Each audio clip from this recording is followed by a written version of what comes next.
Well, thank you, Blake, for that very kind introduction, and thank you to all of you for not listening to his exhortation to stand. That would have a little bit difficult for a Sunday morning. It's a great pleasure to be here. Can I first acknowledge the traditional owners of the land on which we meet, pay my respects to elders past and present. Can I thank the Chifley Research Centre for the invitation to speak today, although I would say I did wonder what I'd done in a past life to deserve the 9-something session on the Sunday morning when everybody was either hungover or not here. So I'm wondering what Nick has got it in for me for, but anyway, we'll deal with that later. But thank you all for being here, hardy souls that you are. Well, we certainly come together in difficult times. Losing government is deeply disappointing. Even worse is the Australia that Tony Abbott seeks to fashion in his own image. His will be a government for the few, and his will be a secretive government. It is a government that is already keeping secrets and a government that is already telling lies. And no doubt over this weekend, we are reminded that contesting the Conservative agenda is a colossal task. Yes, you'll do it too, darling. That's my daughter at the back of the room, and she may interrupt a bit. Sorry about that. But contest it we must, and while we must learn the lessons of our loss, we don't have the time nor the space to indulge in blame. We must both defend our legacy and we must be prepared to renew. And we must be clear-sighted about meeting the political tests and policy questions of today and for the future. Above all, we must work very, very hard. My past experience of opposition is that it is 9/10 discipline and 1 part luck. And it is our response to adversity that will be our truest test of character. Well, we're here today not just because we're Labor people or Labor supporters. We're here today because we believe a strong, vibrant, successful Labor Party is good for the nation. And conferences such as these provide the springboard for the ideas for Australia's future. And the work we do today and in the months ahead is central to the rebuilding of our party. Redefining and reinvigorating Labor is a recurrent theme in our political heritage, and so it should be. Because Labor at its best is a party of reform, a party that looks ahead, a party that understands the present and anticipates the future while being grounded in a shared understanding of our values. Our movement has never been and should never be defined by static references. We understand that the world changes, the times change, the economics tasks change, and our community changes. By its very nature, progressive politics demands continued renewal. In our national political life, Labor's task is the harder, and we've had some discussion about that this weekend. We're called on to inspire, to deliver change, to speak to people's hopes and aspirations. For Labor, unlike the Conservatives, it is never enough to simply stoke people's fears or to oppose change. It is always far easier to say no than to answer the difficult questions, far easier to talk in slogans than to explain complex policy. Our purpose, Labor's purpose, is always the more demanding, and when Labor has answered the call, the nation has benefited. One of Labor's great strengths is our willingness, our enthusiasm and our capacity to continually update our vision for the future. And just as we have contributed to the present problems we face as a party, so too we can generate solutions. It is this generation of Labor leaders, of the Labor caucus, of Labor members and of Labor people who have a responsibility to do so.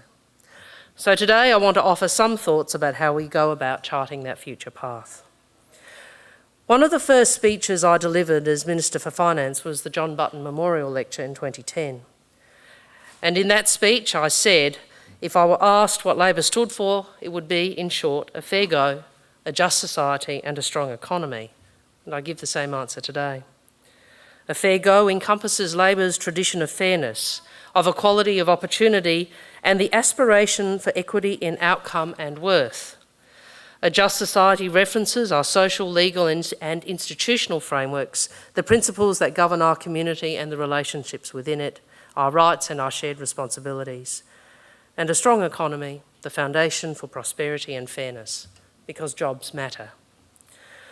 Labor's renewal now inevitably involves a contest of views as to both the meaning and content of these principles. What do they mean in today's Australia? What reforms do they necessitate? What should our priorities be? And which sentimental positions should we reconsider? These are big questions. And the best of Labor can be seen when we are bold in both the asking and in the answer. We saw this in the social transformation under Whitlam, in the economic reforms of Hawke and Keating, in the education and disability reforms and economic stewardship of the Rudd and Gillard governments. Indeed, one of modern Labor's strengths has been our understanding that fairness demands far more than redistribution. And I know yesterday you had a pre-distribution discussion with Patrick Diamond. We've got to work on that phrase, I think. This insight that fairness demands much more than redistribution has driven many of Labor's finest reforms, and one I would suggest we gained earlier and perhaps more fully than many other social democratic parties around the globe. And nowhere has it been better represented than in the work of the previous Labor government. It starts with the recognition that we have to generate economic prosperity in order to share it, because an economy that is growing, that continues to generate jobs and increase income, not only provides its citizens with employment and opportunity, but also enables governments to act where needed. And this understanding drove Labor's response to the worst global economic downturn since the Great Depression. Through our actions during the global financial crisis, we averted the destruction of jobs and capital that we saw in so many advanced economies. Australia avoided recession. We kept unemployment low. We created almost 1 million jobs at a time when unemployment levels spiralled to double digits elsewhere. And these actions were taken in the full knowledge of the consequences of the alternative path, because we understand who is hardest hit in a recession. It is working Australians. It is our young people. It is those with the fewest resources and the least capacity to prevail. You only need to look at the impact of recession on a generation in some European nations, where more than 1 in 5 young people now cannot find a job. In Greece and Spain, it is 1 in 2. But in their deliberate desire to malign this record, the Conservatives deliberately discard these facts and ignore the economic risks of the path they urge. And unlike them, we refuse to gamble with Australia's economic resilience and Australians' livelihoods. Labor has also understood that fairness does not just come from a strong economy in aggregate. How we create wealth, how we equip our people are key drivers of opportunity. We see this in so many key Labor reforms. The unprecedented investment in our universities by our government, which saw so many more Australians benefiting from a university education.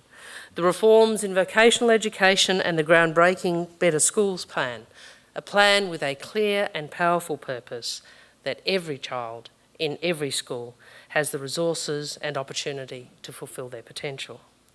The establishment of disability care, which ensures that those with disability have the care and support they need to participate in work, school and community life.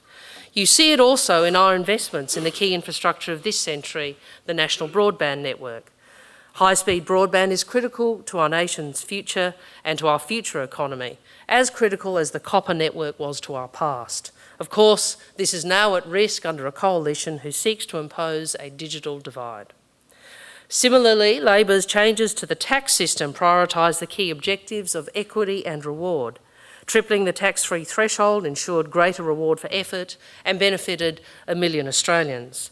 Labor's proud history of building superannuation was enhanced with the increase to the superannuation guarantee, now deferred by the new government, and a tax break for 3.6 million Australians, providing the tax relief that high-income Australians have enjoyed, also to be removed by this government. These reforms and many others reflect that at our best, Labor governments generate fairness and opportunity by focusing how to give more Australians the tools to succeed. So it is our task now to understand how our Labor values and our policies can continue to be renewed. So, given my earlier emphasis on both understanding the times and anticipating the future, I want to turn to Australia's place in the global economy. And I do this for two reasons. First, the dimensions of change